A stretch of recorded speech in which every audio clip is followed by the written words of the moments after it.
This episode of Comics for Fun and Profit is brought to you by CGC, the comics grading company. We'll take your cherished, beloved comics, and we've got somebody that we got off the street working minimum wage, never seen a comic before. We'll train him up.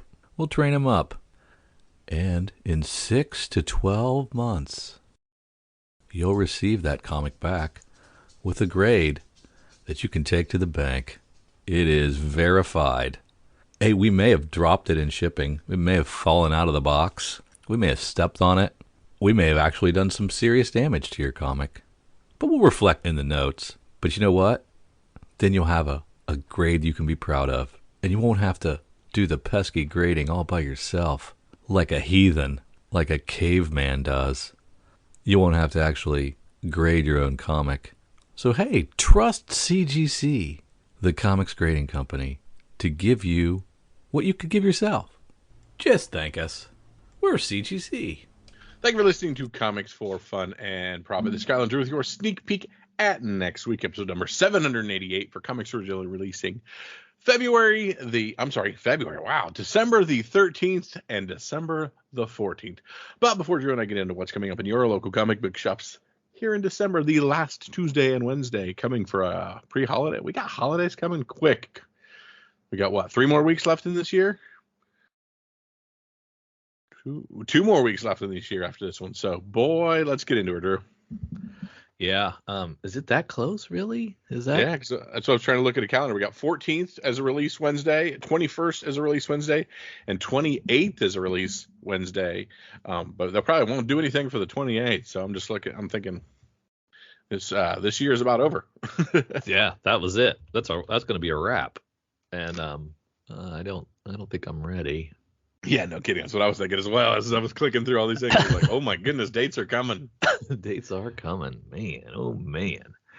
Well, heck, we better take a look at Image then and find out what the heck's coming out in February, because we've been disappointed with DC and Marvel up to this point. So let's see if Image can bring us out of our doldrums. Yeah, I was looking at that. That's why I said February right off the bat. I was like, December for February. Then I clicked back into that, and still in February on my mind. But the first thing we're going to see when we look at our Image previews is Local Man #1, story, art, and cover OA by Tim Seeley and Tony Fleeks, Drew.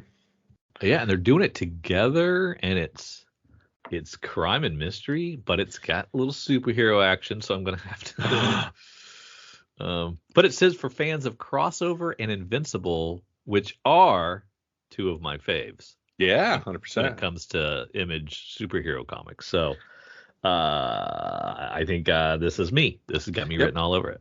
Stray Dogs creator Tony Fleeks teams with Revival's Tim Seeley. Those are the 2 things you want to sell me with right there. Yeah, exactly. Those are both good.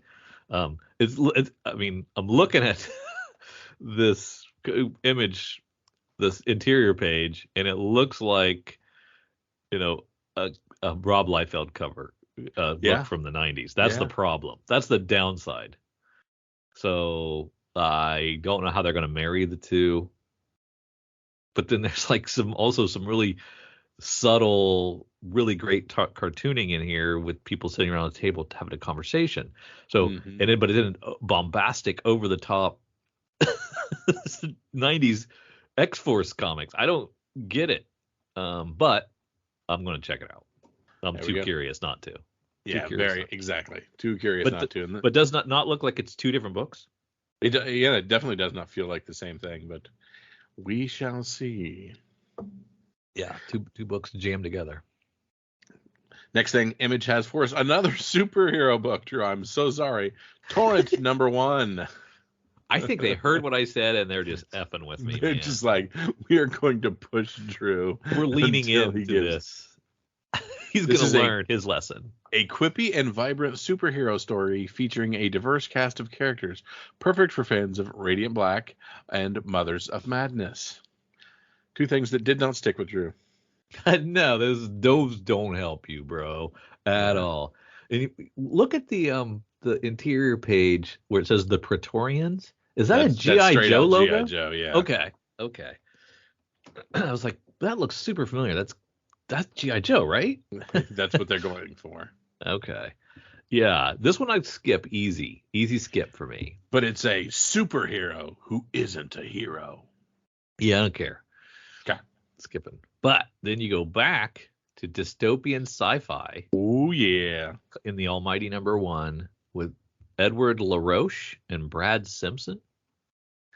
And it's a Mad Max Fury Road style action combined with annihilation horror, which I don't know that. I'm not familiar with that reference.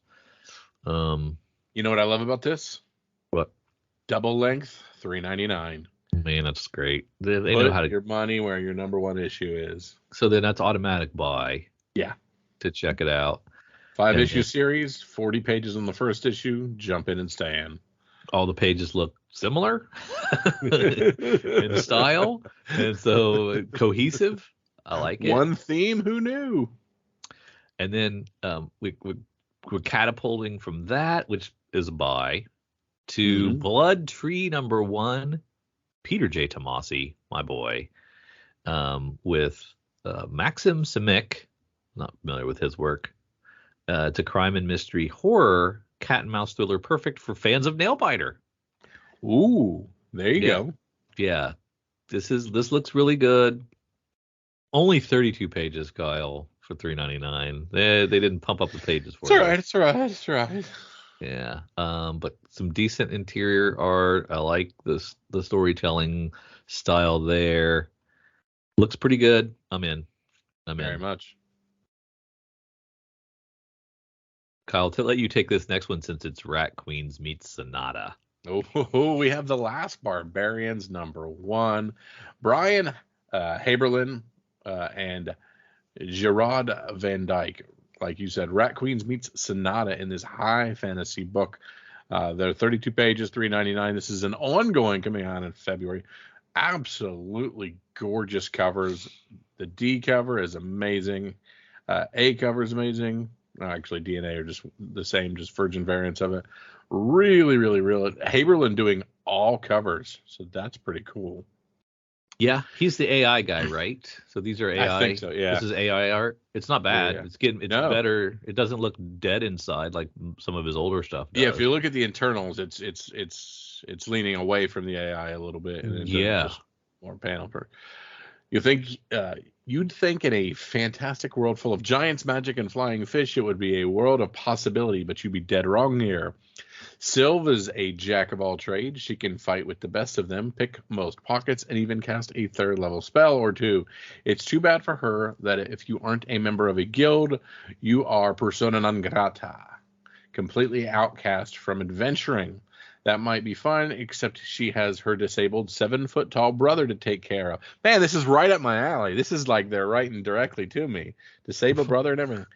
If she can't find a job to support them both, they'll be dead in a ditch in a matter of weeks. So now her only hope is a quest from a sketchy cleric who promises only a true hero can save the day. Sylve has a lot of skills, and she'll need all of them to survive her journey. I like it. Not 7'5", I am 5'7". But I did see that you can now get your legs broken and extended, and you can get 3 to 5 inches added to your height. There we go. I would have definitely done that. That would have been sweet. But it's supposed to be really, really painful and $100,000. So I'm probably not going to do it. Kyle, remind me. You just stay the short king that you are. Short king, yeah. Little man's disease. That's me. So, did Rat Queens end? Ooh, did it? It might have. It stopped, but I don't know that it ended. I don't remember it ending either. But I jumped off of it a while ago. So this is a D&D book, right? Yeah, I mean, sounds the like way a they D&D talk, book, adventuring classes and stuff. Yeah. Yeah. Okay. Do you have room in your reading for a D&D book? This is going to go pretty high in there because you're an RPG guy, so you play this stuff. Fantasy and you know me, post-apocalyptic fantasy. Those are the two words that make that get you a little extra play with me. Yeah. Now we're gonna hit Monarch #1. This is Rodney Barnes and Alex Linz. It's Philadelphia meets Independence Day, in an alien invasion horror sci-fi. I like it. I did fall off of Philadelphia, but I've heard it maintained its quality, and I was the problem, not it. So I probably should give this a shot. Yeah, it looks kind of interesting. I like you guys the same pipe in all of the covers. Mm-hmm. Some OGNs. If you are into those, this is called Scurry by Max Smith, and it's a mouse guard, Secret of Nim, Watership Down type of, and more. What's the word where the animals can talk? Anthropomorphic. Anthropomorphic. I lost the word. It's got a Squarriors art style to it that I like. Beautiful, beautiful art. Looking pretty good. So if that's your jam, this looks really good. It's just you got to take a big bite of the apple. You can't sample it. It's an OGN. You got to buy the whole thing. Yeah. $15 though. I mean, that's not bad for an OGN. No. You get 328 pages. That's like two special anniversary Marvel. But like, okay, so check it out. This is a 328 pages. It's 6x9. This is just a book. This is not a trade paperback. This is just a book. But the art looks like panels. Yeah, it does. It just, but it like, being 6 inches by 9 inches. That's about the size of a comic, isn't it? I thought they were closer to 8.5 by 11. But yeah. No, they are not. They're definitely not. They're not. Unless they're oversized. Unless they're Black Label. Black Label. That's why we like them. All right, I'm we got caught up in the art. Sorry, I'm just really enjoying the art for this. It's fun. It is really pretty. Then we're starting to collect some trades. Dual Power Bomb, Golden Rage. Good Asian gets a deluxe treatment.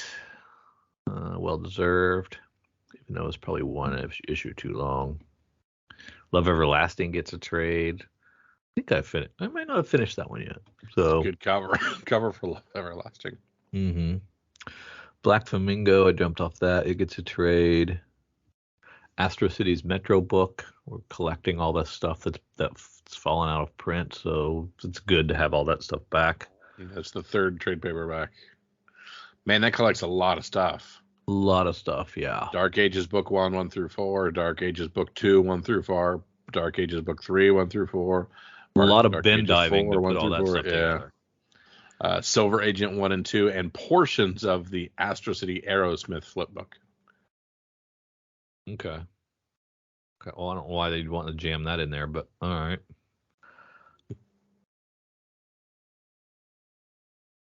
We got 3 keys, 5th issue. Really good cover. Love that cover, eh? Is that what is that? A sword? Yep. Bloody covered thick ass sword? Yes, indeed. All Against All. Haven't read that first issue yet. It's on 3. Same with Art Brute. Very interesting cover A. For Art Brute? Back into the Andy Warhol style. Mm-hmm. Yeah, I mean, 3 very divergent covers for Art Brute. Mm-hmm. Different looks. Well, I like the fact that, hey, nobody read my stuff when I was starting out. Here it is again.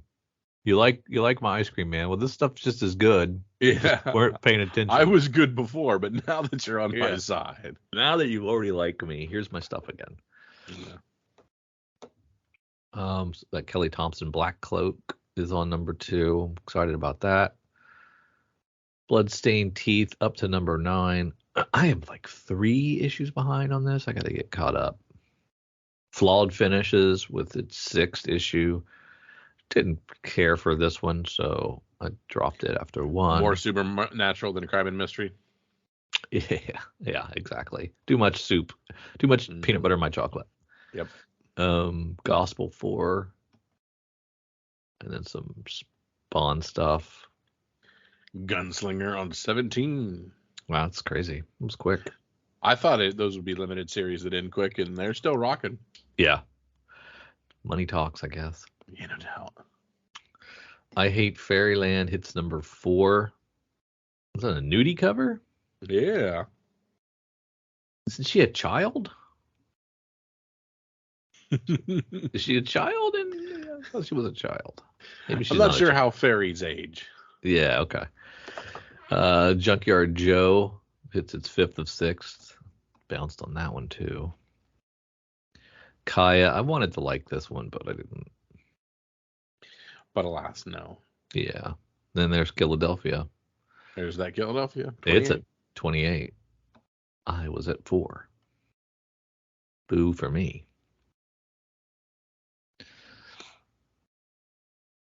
The Least We Can Do finishes at 6. Little Monsters is at 10. That's still pretty great. Still revealing neat stuff and keeping me connected. Lovesick, not great. Not quite there.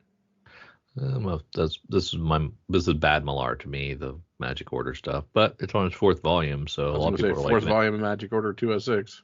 it. Yeah. Monstrous is good. I didn't even come close to keeping up with it, but I loved the first part I read.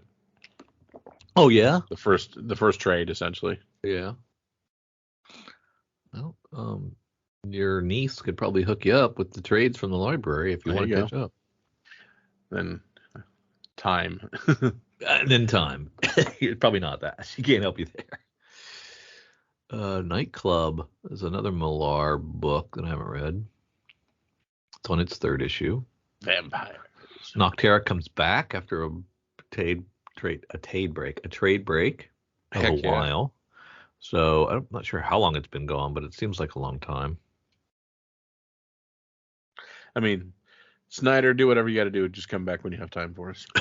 I don't think he's probably not the problem. It's probably Tony Daniel slowing him down. It's always the artist. Always those darn artists. Mm-hmm. Plush, number 4 of 6. That was a former Kyle pick of the week. Yeah, it's still an interesting looking, very interesting looking. Saga back. Yeah. With issue 62.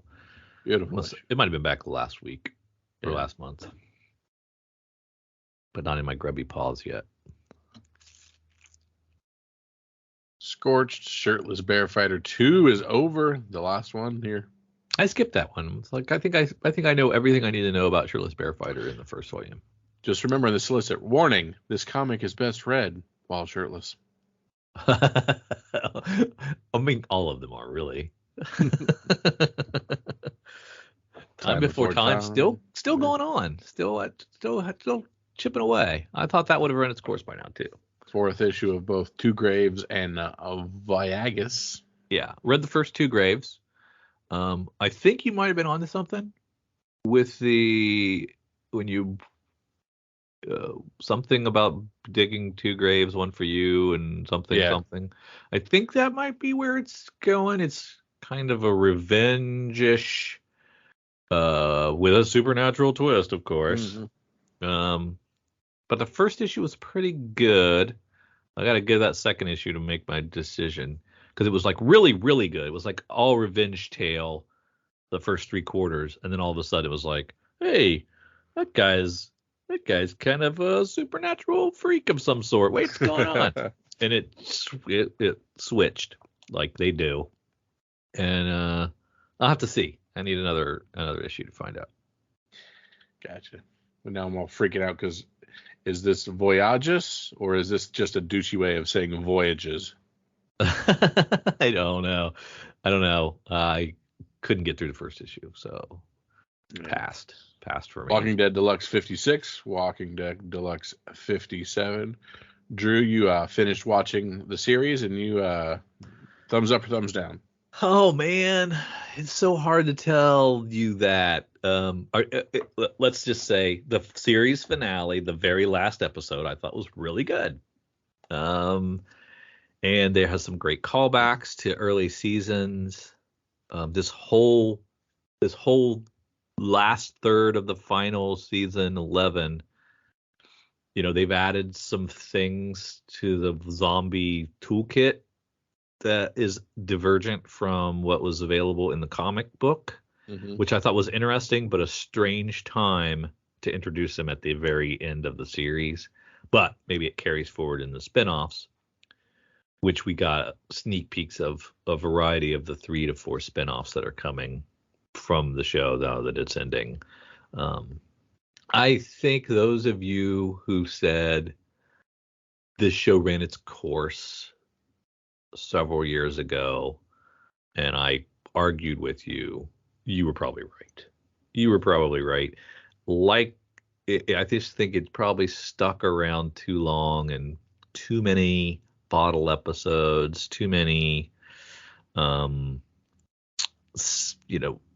character studies and emotional builds that just slowed it to a halt, where Robert Kirkman, for any of his faults, if he has any in your mind, at least would leave you with a cliffhanger each and every issue, catapulting you into the next one. At least he'd give you something to hold on to bite onto the next one. And sometimes the show lost sight of that and just kind of got boring and probably overstayed its welcome. But all in all, I'm a Walking Dead guy from a long time ago, and loved the books, loved most of the early series, seen all the spinoffs, continue to watch it all. It just took me a while to get through that last season because it just wasn't very good. And but it finished up. It did its own thing. It had a little kernel of what was in the book, and then then went its own way. So I guess that's okay. You probably don't want a shot for shot remake of the original material unless you're an Invincible, which worked pretty well, right? So yeah, I don't know that I can, like, for you, Kyle. I think you dropped off a couple of seasons ago. Yep. And I can't wholeheartedly endorse you putting all that time in to get through it.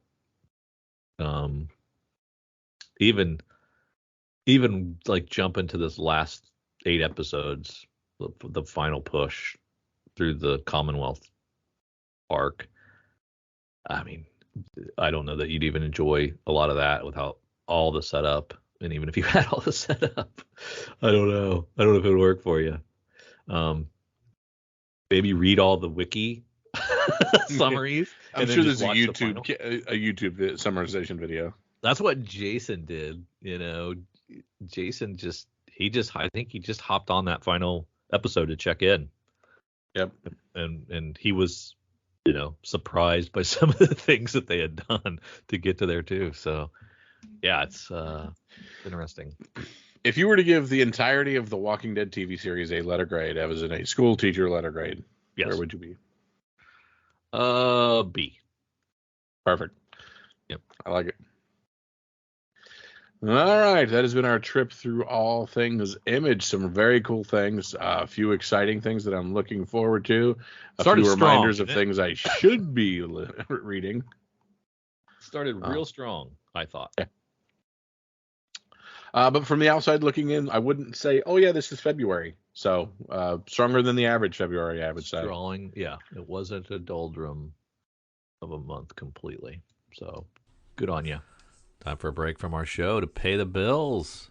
Check out beacons.ai/comicsfunprofit for all the C4 FAP links you could ever need, all in one place. You can provide feedback, listen, support, share, enjoy these. We have our Patreon there. You can buy us a beer or a coffee. You can check out our Instagrams, our Twitters, our Facebooks. Check out our YouTube page. You can email us. You can listen to our podcasts on Patreon, if you're a subscriber, on Apple Podcasts, Spotify, on Podbean. We have Google Podcasts on there. We have an Amazon wish list. You want to buy Kyle and I something? Fine.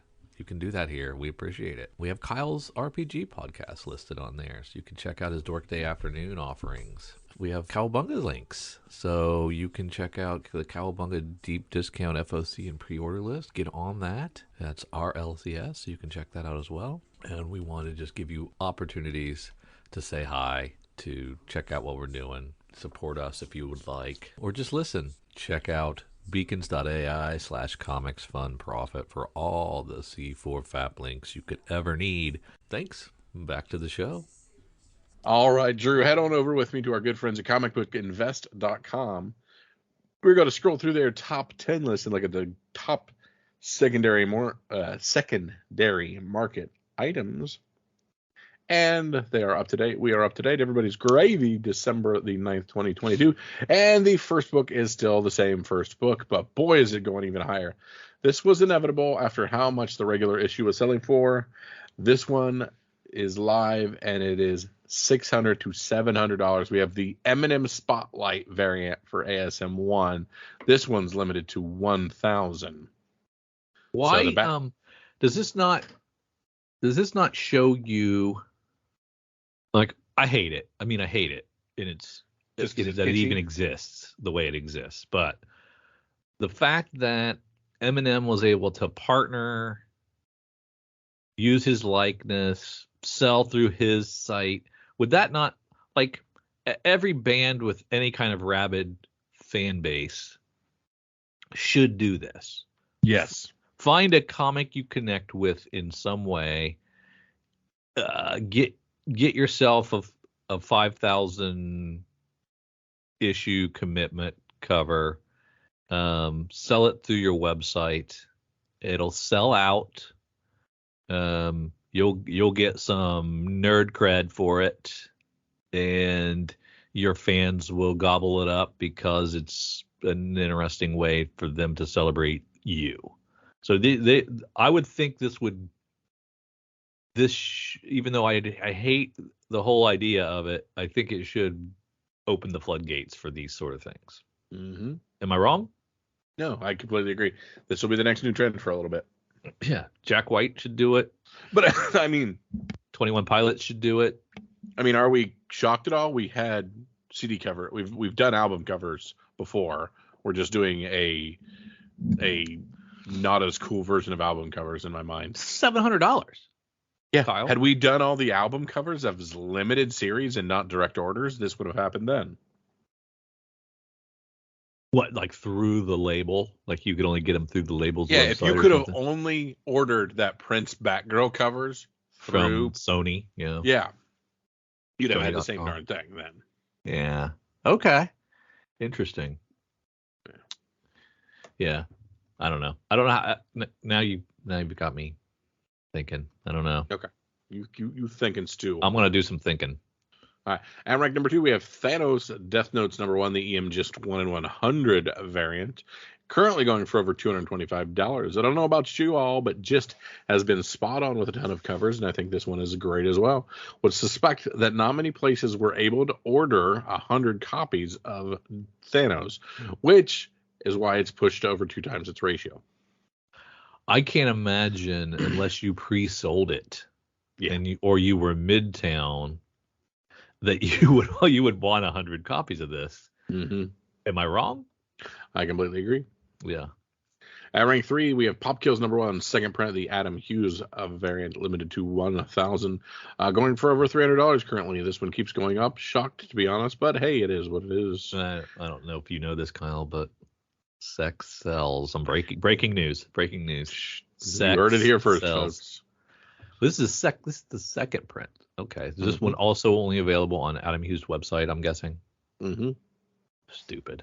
People like Adam Hughes, and people like boobs. Yeah. Yeah. Not in that order. Not in that order, yeah. At rank 4, we have Moon Girl and Devil Dinosaur number 1, the Dotun Akande 1 in 25 variant, currently going for between $50 and $75. Do not hate this cover, but I think there are other Moon Girl and Devil Dinosaur variants out there that I'd rather spend that much money on, but it is a cool looking variant. Mm-hmm.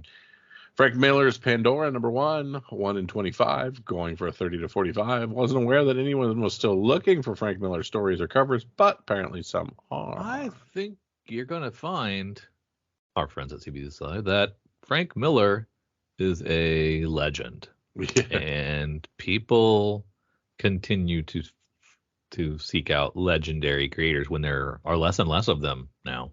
So be on the lookout for that for the future when Alan Moore does something. Absolutely. Quested number 1, The Legend of Zelda 1 in 25 variant. That's got 30 to Kyle in 35. all Another, over it. another Zelda homage. These will all likely sell because comic collectors tend to be completionists. But I, for one, would be okay if they held off on these for a while. What is he Dope talking looking, about? love it. Held off on what? Different Zelda covers and different things. And if you're like, oh, I'm in for Zelda stuff, I'm going to get them all. Oh, so they're going to continue to do Yeah. NES, Super NES version. Yeah, exactly. I gotcha. Next will be Wind Waker or something stupid. Who knows? Who does this? Oh, this is Whatnot. Yes. Whatnot, the hipster eBay, right? That's what we decided that's what we determined they are. Yes, I think so. Gotcha. At rank 7, we have Miles Morales, Spider-Man. At number 1, the Peach Momoko 1 in 200. Going for between 200 and 225. First appearance of Giraffe Spider-Man. Great spec play for those who can't find this one. Yeah. At rank 8, Wonder Woman, number 28. This is from 2014's Wonder Woman. The J.G. Jones 1 in 25. This one just keeps going up. A CGC 9.2 sold for $500. A CBCS Signature Series 9.4 sold for $550. This is turning not into right. one of the top variants ever. Weird. I don't even like it. Do you I even love like that cover. Yes. Awesome. A couple of guns that don't even look like they're pointed by the same person? Old timey saloon. Well, you've never dual-handed pistols, sir. One's got to be a little higher than the other. You're aiming for two different places with them. You've obviously never watched me play pistol whip. That's very true. I am freaking good. Joker, the man who stopped laughing, number 3, the Lee Bermejo variant, between 10 and 20. Christmas covers almost always do well, and having the Joker dressed up like Santa and a scared little kid, that's just funny. Can't believe this will ever be worth more than this, but who knows? I'm just happy to not have a variant or a freaking ratio on this list, so that makes me happy. And he's saying you can't believe this will ever be worth more than this because there's so many of them. 10 to 20 bucks. Well, like, you're not going to be like, oh, I want a Christmas cover in July, so the money will only push in December. I mean, it's so great. Yes. It wasn't a bullshit variant ratio. Correct. So therefore, it can't have lasting value is what I'm hearing him say. I think you're also hearing him saying there's no first appearance in it. There's no big pop in it. There's no reason other than the cover to want to get this. And again, you're not... You know, when covers tend to raise price, you know, they're like, ooh, it's steadily increasing over 6 months. You're probably not going to get much interest in a Santa Claus Christmas variant in April to continue to move the market on this. True. Yeah, unless that's your niche. Gotcha. Yeah. And at rank 10, we have DN Agents. Wow. Number 24. A lot of copies sold this week. I'm not sure exactly why, but this is a clear Dave Stevens must-have cover, selling as high as $60 for a near-mint copy. This is one to pick up if you ever see it on the cheap. I don't get it. Her butt looks a little lumpy to me. Not sure what the appeal is here. What is it? What's the deal? Explain this to me. I am unaware of that one. So that one is one that we're just cheesecake. It's cheesecake from yesteryear. I would think there's more than that to it, but I don't know what a lot of copies sold means either.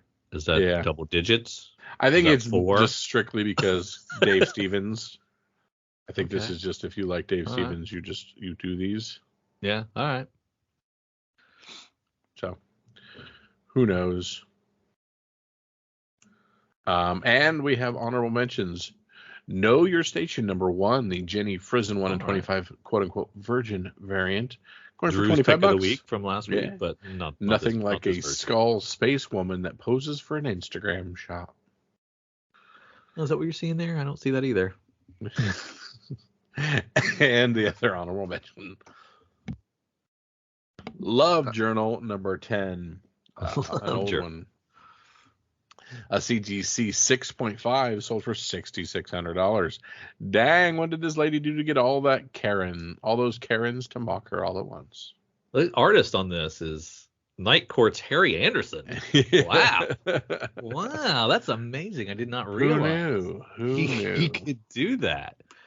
All right, man. Let's head on over to FOC and see what's out there. Of course, FOC is our final order cutoff. It's our last ability to order a few things from previews order that we're not having to chase on the secondary market. We have the beautiful and wonderful ability to order things through our good friends at Deep Discount Comics. They send me a wonderful Excel sheet on Friday evening that I have the weekend to mull over and decide what I'm going to add, which is quite a few things. So I'll be going down that and trying to decide what I need to up my orders on. And let's start with some of our DC prospects. I have to look in Lunar so I can at a glance take a look at these. I can't use the spreadsheet and click fast enough. Yeah, luckily I have multiple monitors, so I've got everything up. Oh, look at you. Yeah. I'm on a 8-inch monitor from 1984. CRT. I like these connecting covers for this Batman Superman World's Finest. Like that connecting cover. That's very cool by John Boy Myers. Yeah. And speaking of, there's my Jack White cover from Batman Superman World's Finest number 11. Yeah. As I said, people do more of this stuff. Of course, I think he was in the pipeline a while ago with this, but I do like the idea of him doing it, and it's independently orderable through your comic book shop, as it should be, as God intended. As God intended, yes. So let's give this one some love. Let's make this a hit, even though the cover is not the greatest. I was wondering what you would say about the actual art. The actual art ain't great, but it's an intersection, Kyle. When we get intersections like this, when we get was it Nightwing, Batgirl back in the New 52 run, Batgirl crossed over with Nightwing and like issue 4 or the other way around. And it was very Nightwing hard to get issue that 4 issue. was difficult to get because it was a Batgirl crossover, and so both markets of people went for that book, and they did. Both fan bases were ravenous. So now we're gonna have whatever ravenous World's Finest fans there are, or DC fans, plus your Jack White ravenous fans, together intersecting. This one's going to be popular. Does that mean it'll just sell a lot, or does that mean it'll be sought off after? Because most Jack White fans are not going to know how to pre-order FOC or find a comic book shop. So 100%. They're going to have to go to the secondary market. So this thing's going to blow up. I'm with you. Yep. Catwoman 51. The standard A is a beautiful David Nakayama cover. These Sweeney Boo and Joshua Sway aren't bad either. Yeah.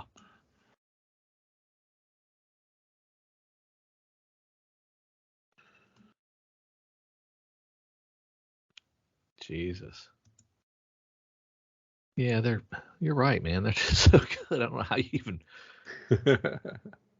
I mean, if you are a Catwoman fan and you've been in for 51 issues, you have had to make some incredibly difficult choices, or you've been paying for 3 and 4 and 5 covers. Oh yeah, you've been buying the Sozabiakis and everything. Yeah, I mean, you to just stick with cover A's. It would have been really, really tempting. It's the opposite of the problem I have with Nightwing covers, where it's like, oh, they're all garbage, and I have to pick one. Yeah. It's this and the Poison Ivies have been so top notch. Speaking of Nightwing, this is the one week I have dopeness. Nightwing 100 has arrived. Oh my! I love the George Perez artboard design cover. But we have a problem, Drew. I love the George Perez artboard foil cover, and it's going to cost me like $300 if I want that one. So, but it's so friggin' good. Retro. It's very retro. I love it.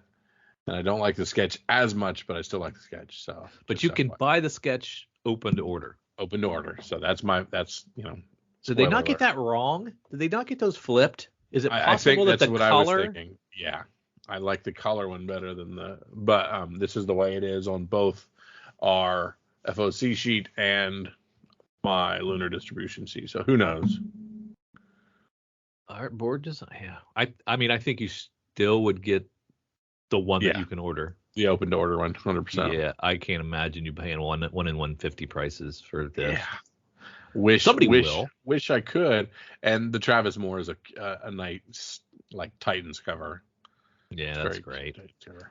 There's tons of great ones. Is Tom Taylor happy? Is he sticking around, or is he walking away? No, he was born to write Nightwing. Don't you dare say a word like that. I hope I hope he writes it forever. But hats off to Nightwing reaching 100 again. No hats doubt. Off. I mean, that's pretty good for not being anybody's favorite Robin, because of course we all know who everybody's favorite Robin is. Of course, it's Tim Drake. Tim Drake. Oh, the favorite Robin. Yeah, but for DC to have the restraint, the financial restraint from rebooting, if this was ASM, this would have been rebooted 4 times by now. Yep, 100%. It would have been renumbered. Every 25 issues would have been every 25 and then issues. they'd have tried to sell us a legacy number 3 times in there. Yeah, you get your legacy bump at 25. By 28, you've rebooted the number 1. But to have the restraint to get to 100, I mean, what is our legacy number on Nightwing? Do we have a legacy number on Nightwing by any chance? No, it's got to be big because it had a huge running series in the 90s, right? Mm-hmm. Yeah. And it had a great run in New 52. Yep. Rebirth. Yep. It's gotta be close to 500, I would think. Yeah, I'd say so too. I'd say over 5. You think over? I was thinking getting there, but yeah, I was thinking. And now that I think about it, it didn't really start till. Yeah. But I mean, let's celebrate that too. I mean, it's well deserved. Yeah. Let's see if there's 100%. If someone has to have catalog this. I'm gonna look real quick and see if it pops on my Google machine. I can't spell legacy, but okay. It says as of May 29th of 2021. They said we're coming up on 300 issues of Nightwing, Legacy Nightwing. Gotcha. Nightwing 78 would be 265 with Legacy numbering. So then we're 22 since then. So, yeah, we're getting close to 300, Kyle. We were off by a bit. We were way off. I thought we were closer to 5. I thought Nightwing ran a lot longer than that. I did too. But maybe not. So the original Nightwing was 4 issues, the first Dennis O'Neil run, and then it was only 153 for V2. I thought it was more than that. That's where I got confused. The Kyle Higgins run for New 52 only went to 30. I thought that went longer. It only went to 30. Oh, because are we counting Grayson?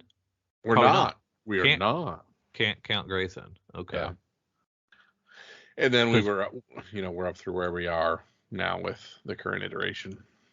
Okay. So in a year or two, we will be able to celebrate Nightwing's 300th issue. Yep. So that's fun. That's fun. Okay. We've predicted the future here.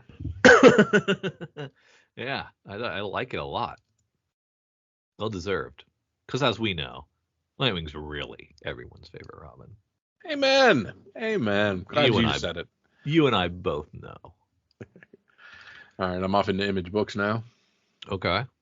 We have no covers for anything. Yep. Second print of All Against All. Second print of Bloodstained Teeth 7. Second print of Do a Powerbomb 7. Yeah. Second print of Spawn. No covers on any of these. Of Hexware 1. And second print of Kaya 3. It's very cool that in through 3, Kaya's still going to second printings. It is amazing since I didn't give it a Oh, benefit if of the we're doubt. clicking on these, we do have art. You have art for the If you click the image coming soon, the image that's coming soon is literally behind it. Well, that's stupid. Don't do that. Don't make me work. Don't make me work. I apologize. That or it's just linking us to the original number one. I don't know the answer to that. Interesting. So, it didn't Image talk about getting away from their second print, third print stuff, that they're going to not bother? No. Why would we ever do that? They didn't say that. They would never. So they just lost their web guy. Their web guy's not working. That's what's going on. Taking time off. I could use that job. Yeah. Yeah. There you go. I don't know that I'm comfortable with a natural blue blood number 5 Spawn variant. I don't know that a sexy Spawn resonates with me. He's grabbing her. He's grabbing her around the midriff. Yeah. What are we maybe doing that's with maybe that's a Walking Dead? me issue. Walking Dead, we're not going to see it, right? No, we're not seeing the Spawn issue on Walking Dead. So is that McFarlane doing the cover? Is that what that means? No. Of Walking Dead? No, it's David Finch doing. That's the David Spawn. Finch, yeah. Okay. So Walking Dead Deluxe went to a second print. Yeah. Wow. The Spawn variant. Wow. Very cool. This Tokyo Ghost Deluxe hardcover. I thought Tokyo Ghost was very good. Yes. And that's a really great Rick Remender series. This takes the 10 issue, does a bunch of variant sketches, designs, and bonus material, all for $40. Loved that series. Love that hardcover. Yeah. I mean, I like Sean Murphy as an auteur with the White Knight series, but when he's paired with a writer and all he gets to do is just go crazy detailed on his art, it's a good combo normally. Yeah, if you can still catch the FOC price for that Tokyo Ghost, you're getting it for $24 for that hardcover for 10 issues. Yeah, 10 issues plus bonus, all in that beautiful hardcover. Mm-hmm. Yeah, that was a fun one, and yeah, just really vintage Murphy. Yeah, I don't know if it was Remender's best work, but not best, but one that still stands out as something I super quality, enjoy. High quality. Yeah. Down into Boom. Dune House Harkonnen, 1 of 12. Is this leading up to the new movie? Yeah, I wonder if this is a Bridging the Gap. Prequel to Dune. So this is the prequel to Dune. Oh, okay. So it's okay. So when do we get that second Dune movie? Because they only did it was only half a movie, right? I think it was only half a movie. Yeah. Is that coming this year? Shouldn't take more than a year to get the second half of a movie out, I wouldn't think, but I did not pay enough attention to that, fortunately. Yeah. Did you ever watch that? Nope. I didn't either. I got through 15 minutes and then forgot about it. I'm on vacation this week. So I'm going to just absolutely like House Andor, House of Dragon, One Ring, all that stuff. My wife is going to attempt to get me to do so much work, and I am going to attempt to just consume media and comics. I'm just going to catch up on so many comic series as well. Yeah. We'll check back next week and see how you did. See who won. Don't hold your wife. Anything. Oh, no. Well, write this down, folks. How did Kyle do? Did his House of Slaughter number 11? There is an FOC reveal cover that is a Jenny Frizen, and man, does it look cool. They are zooming in on that dope knife and the fact that homie does not have a hand. That is pretty cool. I like it. Yeah. Know Your Station gets a second print. That's really great. And a second issue. It's all the same week. I love when they do that. Yes, definitely. Love Specs number 3, the milk carton. Yeah. It both makes me want to vomit and I appreciate all in the same thing. So is that a milk carton full of blood or covered in blood? I assume it's a milk carton full of blood. Okay, fantastic. Yep. In that regard, it would be a blood carton. not really a milk carton at that point, is it? Yeah. Breakout gets a trade. Did Breakout finish? Yes. Yes, I think they broke out. Come on. I did. I think they did. I'm thinking back to when I read that. It's like, was that the end? Did they make it? Yeah, they did. And this is a resolicit of the Breakout trade paperback. Gotcha.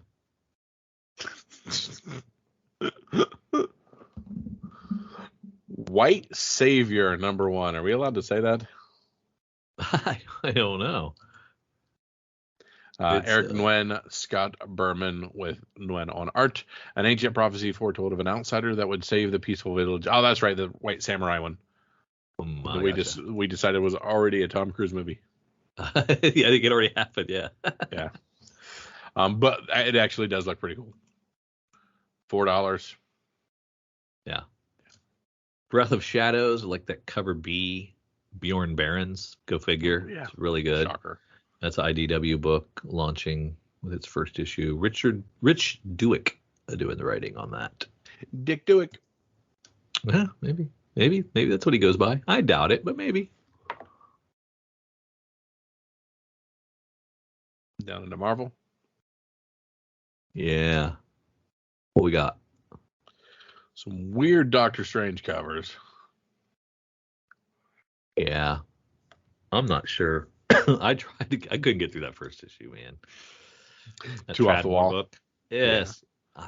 It's the stylistic doesn't line up with me, and it wasn't like the words were great either. So I just like, you know what? I want to bounce. Bounce. I want a poster of this Sins of Sinister Art Germ variant. Is that Emma Frost? Yeah. Yeah. Yeah, that's going to sell really well. Yeah, that's going to sell really well. Murder World, Wolverine #1. You want a bunch of people with claws and yellow leather? Here you go. Paco Medina on cover art. Red, yellow, leather, yellow. Red leather, yellow leather.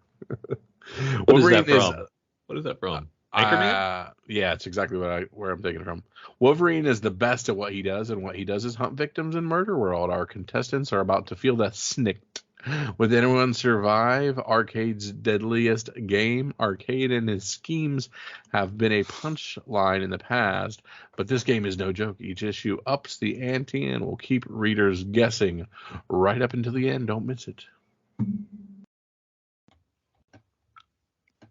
Why have we not gotten any Barbarella bump yet? Didn't Sydney Sweeney sign on for that movie? Ooh, like I don't know. She's doing the Madam Web, and that's blowing up, right? The back issue. But maybe I guess there isn't a Barbarella now too. But you think like some old Barbarella comics would be coming back? Yeah, exactly. Did they already happen? Maybe there was already a bump, and I just wasn't paying attention. Not a big bump. Yeah. All right. Back half. Yoda, Star Wars, blah, blah, back half. Oh, did I miss something in IDW or Dark Horse? No. There was a couple of, at the end of Marvel, there's Yoda 3 gotcha. And Thor 30 and Star Wars High Republic Blade 2. Just gotcha. Yeah. And then I didn't see anything necessarily in Dynamite, except for Gargoyles continuing, but blah. But blah. How I Became a Shoplifter by Sumerian Comics by Tom Brayfogle, with a cover by Sergei Dominic. Spoiler alert, the answer is inflation.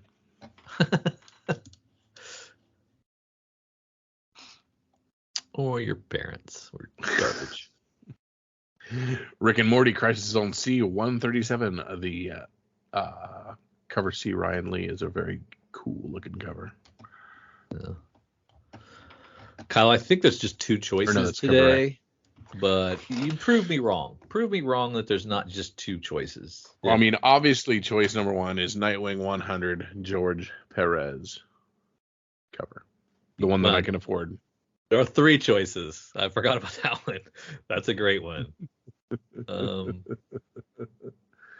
I mean, have to pick Nightwing 100. I you apologize. have to. And you're going to go with the George Perez. Yes. And I'm gonna go with the Jack White Yes. cover. So and a special shout out to the Sinister thing with the Emma Frost cover. The Emma Frost cover. Yes. Oh yeah. Oh.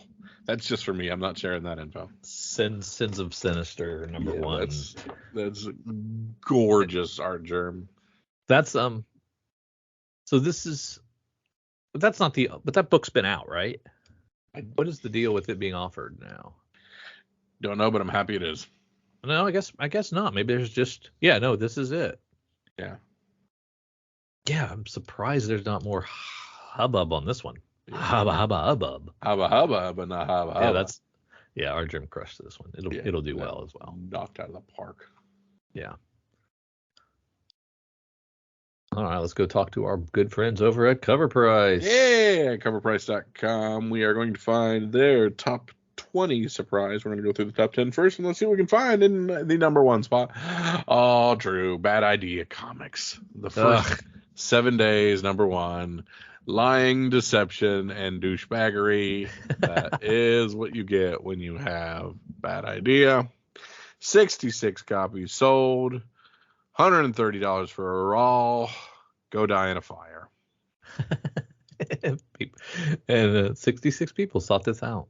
Yeah. Or one person 66 times. We don't know. They've got a good write-up. So while I'm at, I'm going to read their write-up.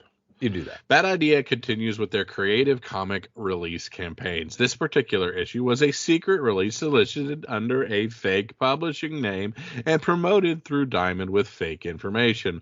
Once again, another exclusive from Bad Idea has sent collectors hunting for the elusive copies of this dystopian storyline. FOMO is the reason that has taken over, and this book has claimed the top spot simply because of that. I don't like it. Don't like it. That's all I'll say. Not one bit. At rank 2, we have the original MLM released that was 5,000. Mm-hmm. So that was the one from last week. We are looking at $258 for raw copies on that one. 98 copies sold on the secondary. And again, we're not happy that they're skipping comic shops on these.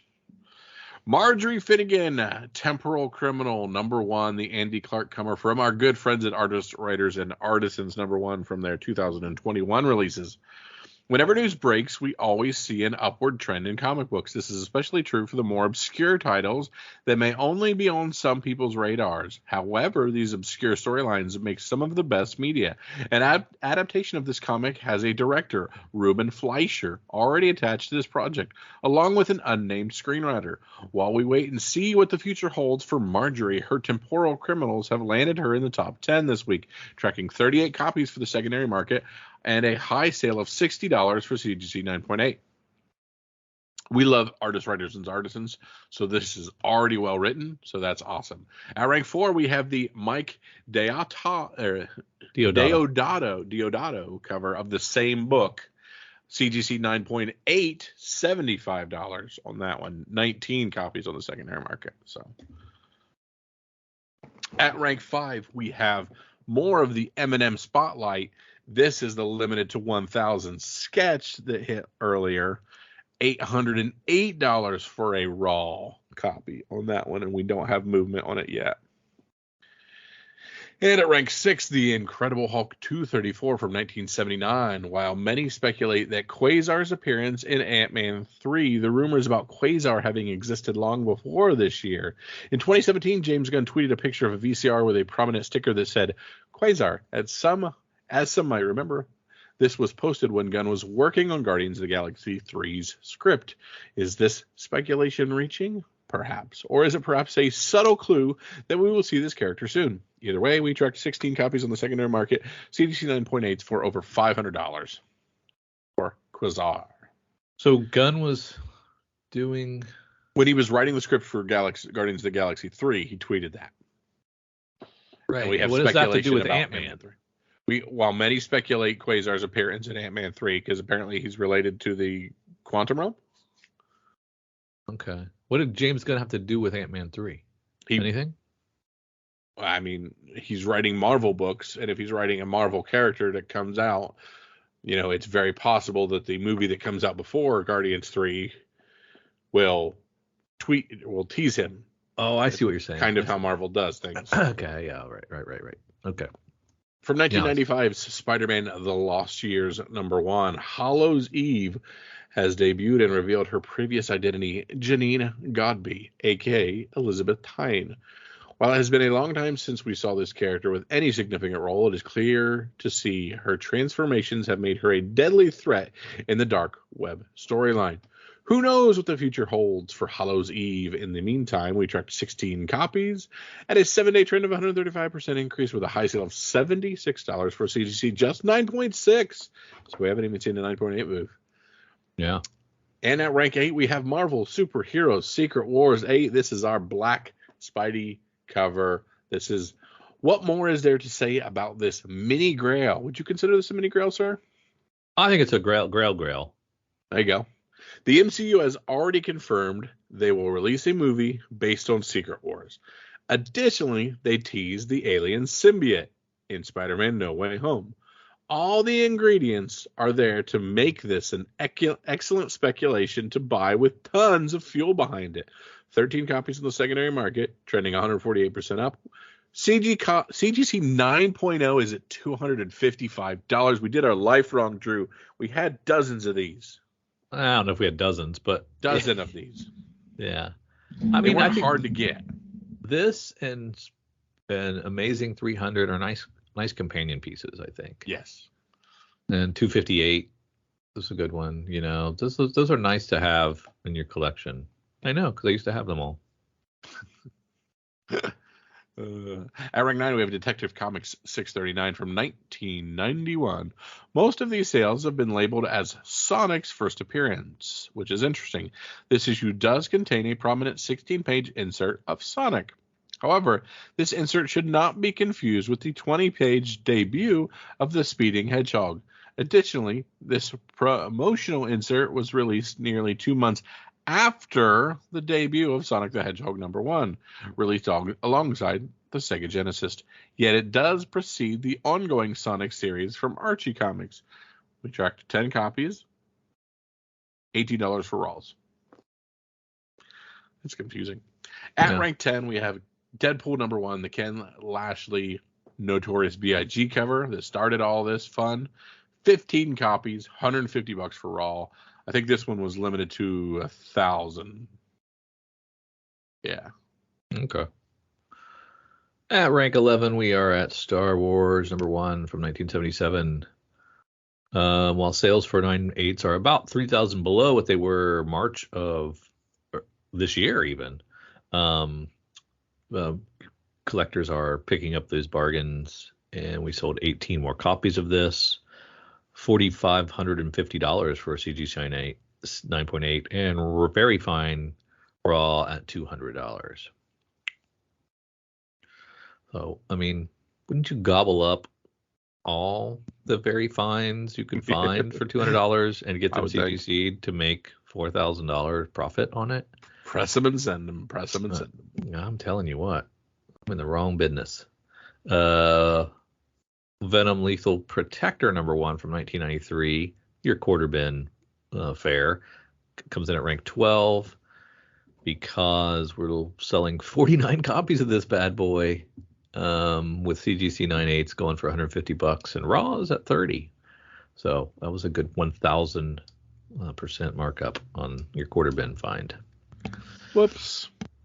Rank 13, we have Justice Society of America, the Quinones 90s cover foil. This sold 37 copies, high sale of 18 for a Raw book. This is because it's the first appearance of the daughter of Red Lantern. Yeah. And that Notorious B.I.G. cover was a 3,000 print run. Okay, thank you. I did read this JSA. It was pretty good. I was expecting to be a little more wild by Jeff Johns, but it was okay. But foil covers, man. Foil covers.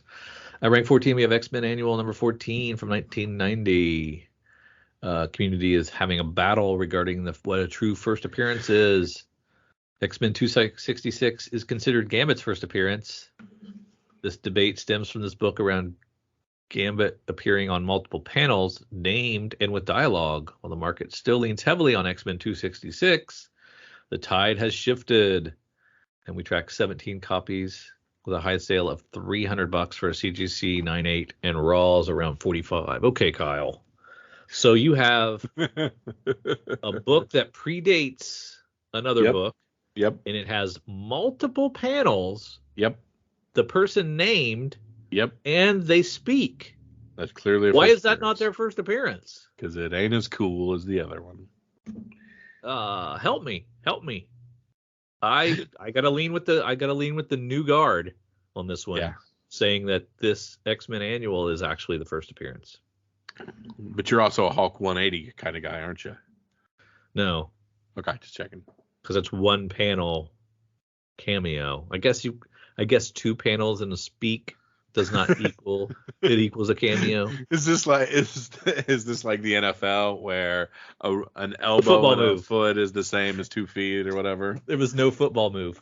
They got 2 foot down, but they didn't make a football move. So that's why it's a cameo and it's a 180 versus 181 situation. Yeah, okay.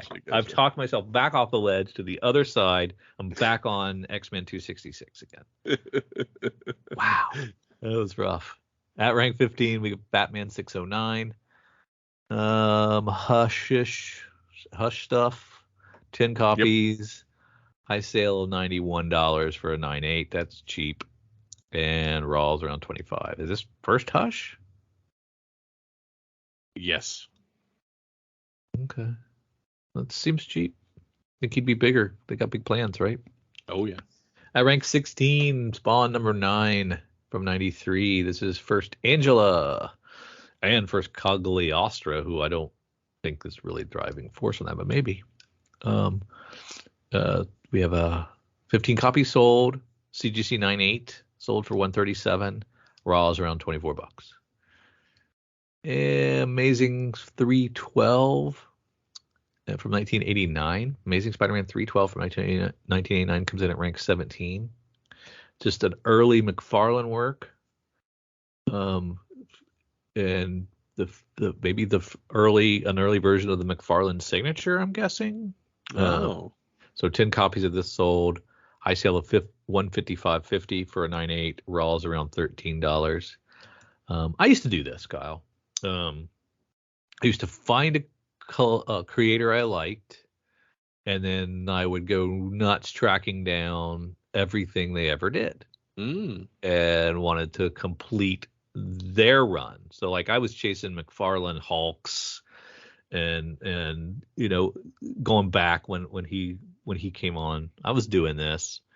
I was this guy. So would you like it to call this was the Drew?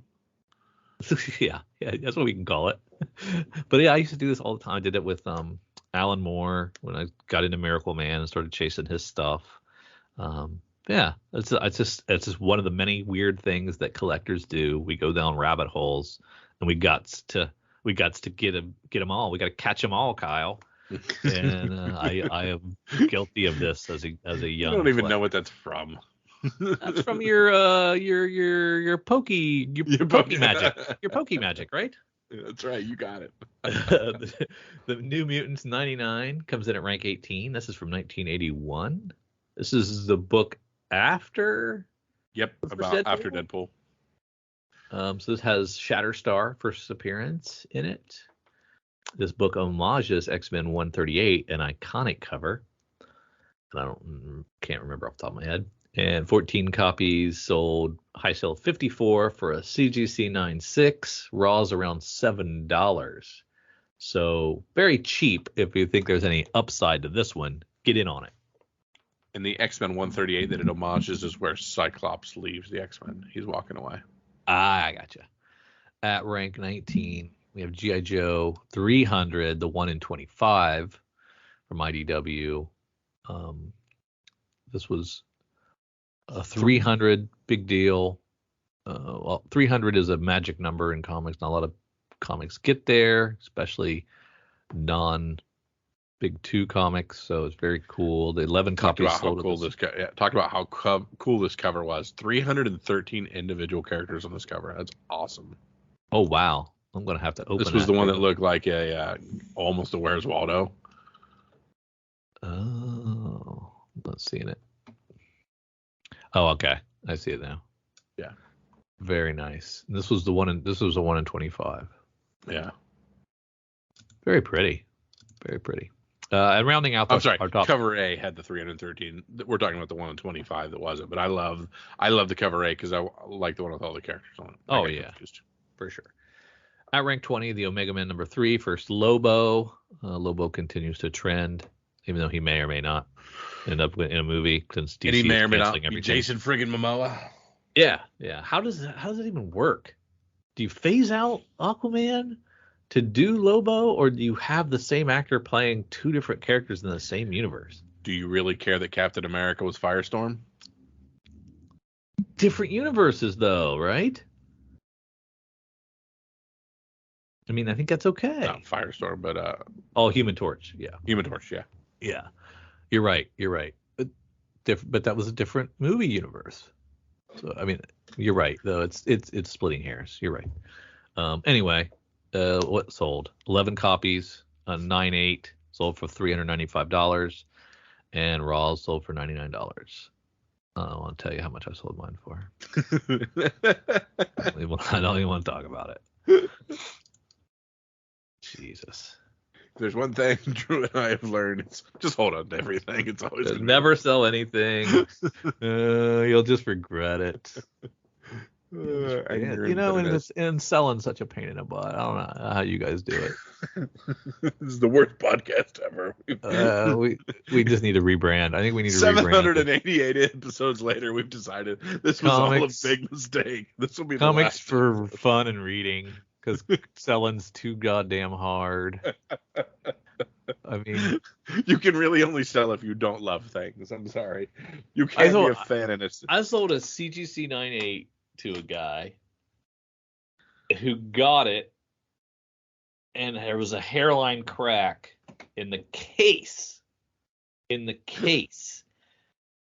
he wanted the discount. So it's that thing where they lowball you with the best offer, and you're like, no.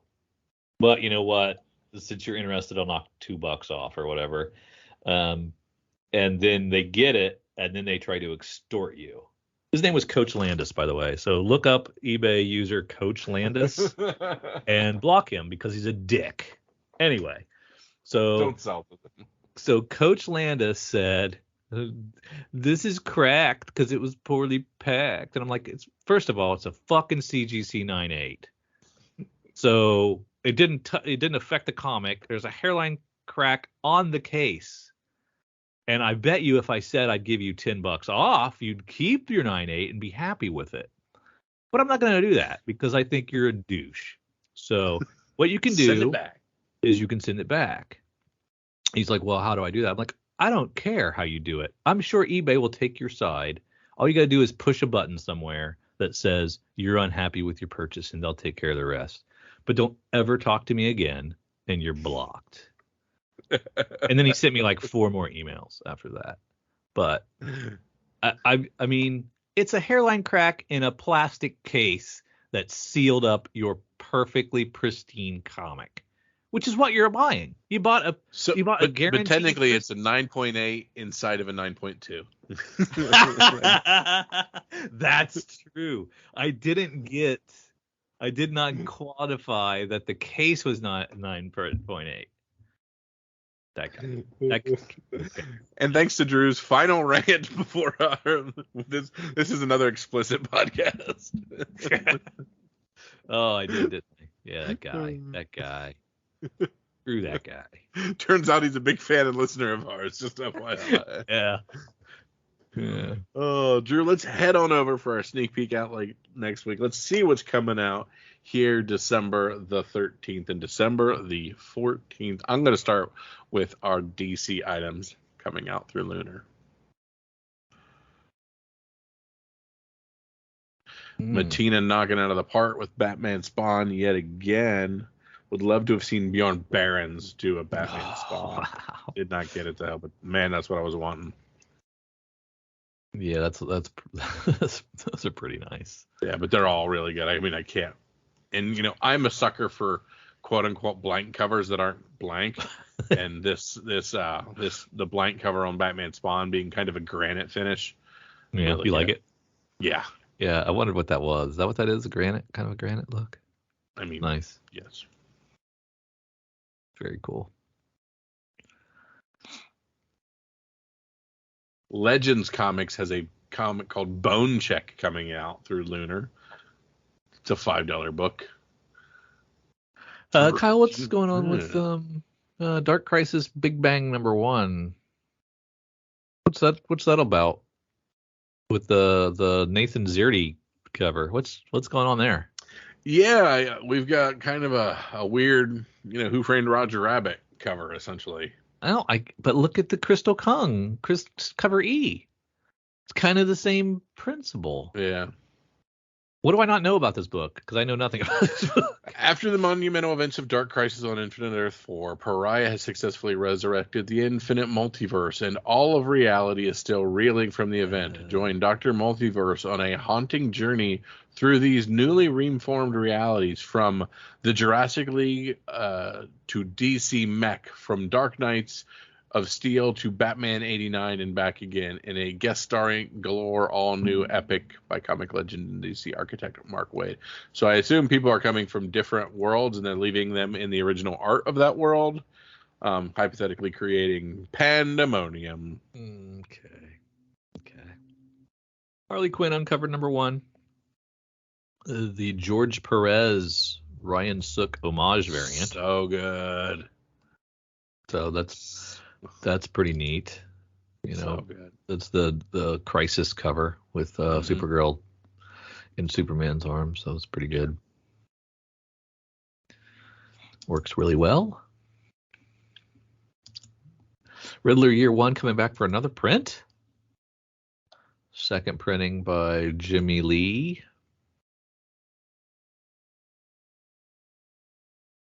Wow. I'm actually very impressed I went to a second print. Yeah, I think we've had this conversation during FOC because you hadn't read it yet. I had. It's good. Wildcats has a Ben Oliver cover that's pretty nice. There's another missing milk carton cover for Wonder Woman 794, the Yannick Paquette. Less covered in blood. Big fan. less of a blood carton, more of a milk carton. So that's always nice. And then I shoot over to Image. That's all I had up in DC's work. With you, my dude. With Art Brute coming out. I'm excited about that. I made that an FOC pick a while ago. Kyle chastised me for it. Terrible pick. Still think it's dumb. Still think terrible. They're all weird and dumb. He said, that's dumb. Don't do that. We'll see. We'll see who's laughing last. Probably Coach Landis will be laughing last when he sues me for slander. 1 star.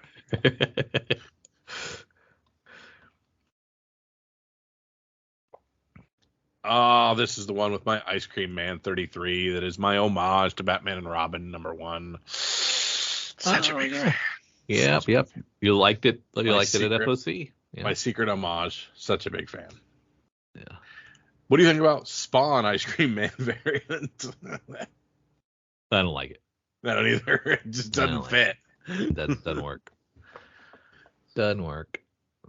I think we need to retire these Spawn variants soon.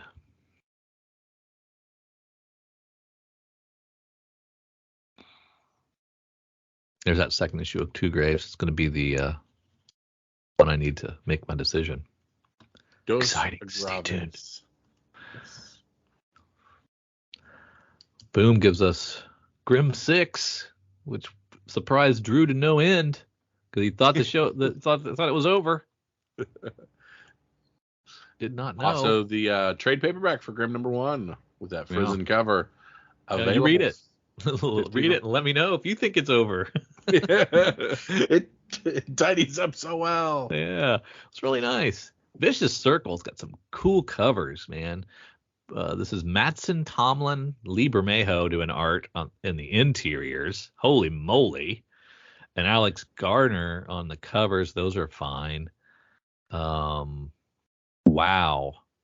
So this is the guy that wrote Batman the Imposter, which I barely remember, but it's got Lee Bermejo interiors. So I want this one. This one sounds cool. So is Lee Bermejo doing the A cover, I'm guessing? Yeah, he's on the A. Looks really good. Yeah, so yeah, I mean you probably gotta go with that. Sorry, Alex. Yours is cool too, but I'm probably gonna have to go with Lee. Assassin's Apprentice #1 of 6, the Jody Hauser Robin Hobb book. Oh, I haven't seen much from her lately. Yeah. Looks really good. And there's only one cover. There are two things I really like. That's not true. You like lots and lots of covers. No, with the #1 of a speculation going out there on a limb for a book, I want one cover. I get you. Yeah. Nightwing 100, you want lots of covers. Then I want lots of sexy covers that I can't afford. Yes.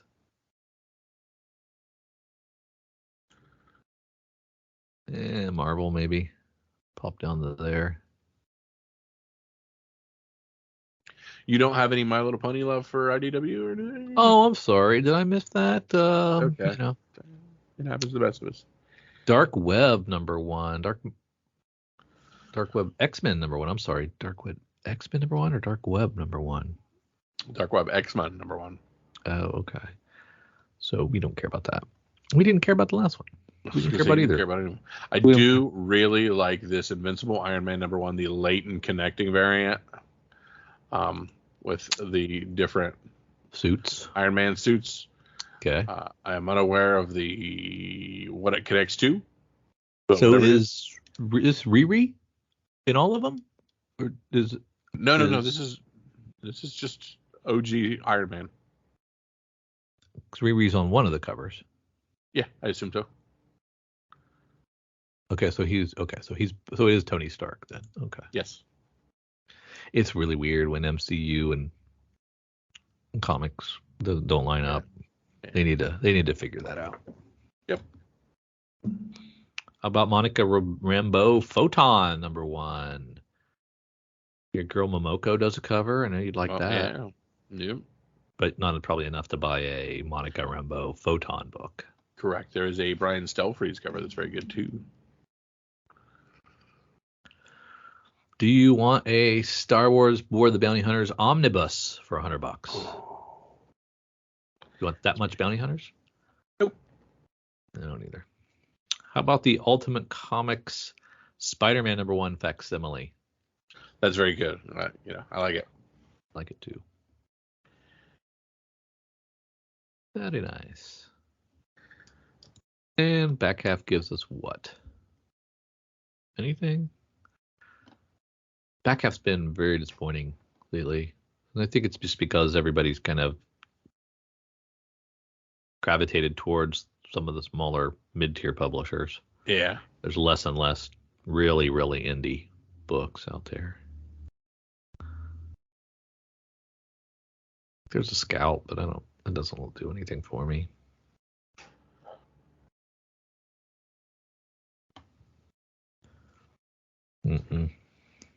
Sorry, I'm getting caught in a manga hole. There's a lot of manga to get caught in, hole-wise. Hole? Yeah. Tons.